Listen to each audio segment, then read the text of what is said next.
Merhaba arkadaşlar, kanalıma ve mutfağıma hoş geldiniz. Bugünkü tarifimde öksürük çayı hazırlayacağız. Öksürük çayı olur mu demeyin çünkü anında tutan kuru öksürükleri kesmek için çok pratik, kolay bir tarif bu. İhtiyacımız olan malzemeler bal ve karabiber. Bir bardak da ılık suya ihtiyacımız olacak. Balım 2 kaşık ve karabiber de 1 tatlı kaşığı olarak ölçülü olarak kullanıyorum. Yeteri kadar da bardağımın üstünü dolduracak kadar da ılık su kullanacağız. Soğuk ya da kaynar su kullanmayalım. Bu hazırlayacağım tarif arkadaşlar karabiberli bal tarifimiz. Ilık olarak tüketilecek. Ne soğuk ne de sıcak olarak tüketilmemeli. Balın içine hemen karabiberi ilave ediyorum. Taze çekilmiş karabiber. Bir güzel karıştırıyorum. Suyu ilave etmeden önce çok iyi karıştıralım karabiberle balı. Tamamen karıştırdıktan sonra ılık suyumuzu da ilave edelim.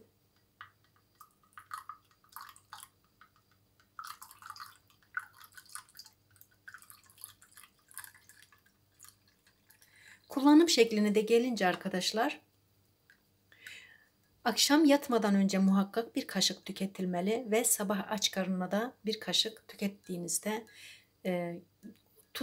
anında tutan o kuru öksürüğü 2-3 kullanımda da kesecektir. Sadece 2 malzemeyle arkadaşlar anında gelen, böyle ansızın gelen öksürükten kurtulmak için böyle pratik, çok kolay bir şekilde öksürük çayı hazırlayıp tüketebilirsiniz.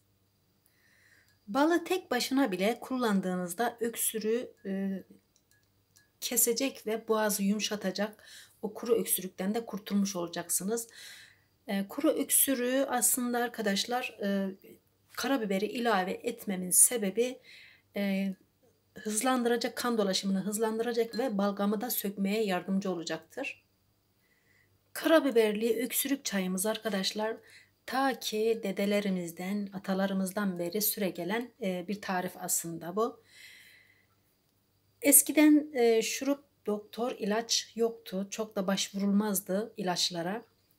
Aniden böyle hazırlanıp evde pratik bir şekilde hazırlanıp içilebilirdi.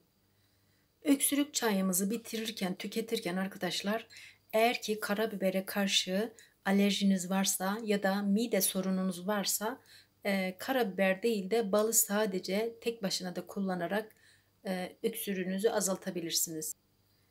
Bu çayı hazırlarken arkadaşlar uzun süreli bekletmeyelim. Çünkü bunu günlük ya da en fazla 2 gün yaptığımızda 2 gün kullanalım.